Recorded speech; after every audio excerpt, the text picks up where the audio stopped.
వామ్మో! ఏంటక్క ఇంకా నీ ఎండు చేపల గోల తగ్గలేదు అని అనుకుంటున్నారు కదా.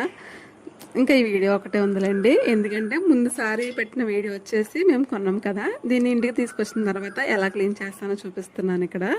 ఫస్ట్ రాగానే నేనేం చేశానంటే, అంటే ఇప్పుడనే కాదు, నార్మల్గా ఎప్పుడు ఎండు చేపలు కొన్నా కూడా ఫస్ట్ దాన్ని క్లీనింగ్ చేసేస్తాను. ఇట్లాగా తలలు తోకలు రెండు తీసేసి కొంచెం వేస్ట్లా కనిపిస్తుంది అది కూడా తీసేసి ఒక రోజంతా కూడా ఎండలో పెట్టి అప్పుడు బాక్స్లో స్టోర్ చేసి ఫ్రిడ్జ్లో పెడతానండి. అసలు నిజంగా మనం ఎప్పుడైనా కర్రీలో ఎండు చేపలు వేసుకోవాలి అనుకోండి, చిటుక్కుని తీసి చటుక్కుని వేసేసుకోవచ్చు అనమాట. అంత ఈజీగా అయిపోతుంది పని. అప్పుడు ఒకవేళ మనం క్లీన్ చేయకుండా ఫ్రిడ్జ్లో కానీ పెట్టామనుకోండి, మనం మామూలుగా పొద్దున్న టైంలో వంట చేసేటప్పుడు అంటే మంచి బిజీగా ఉంటాం. ఆ టైంలో ఈ ఎండు చేపలు వేయాలంటే దాన్ని క్లీన్ చేయాలి, కడగా అంతా ప్రాసెస్ చాలా ఎక్కువైపోతుంది.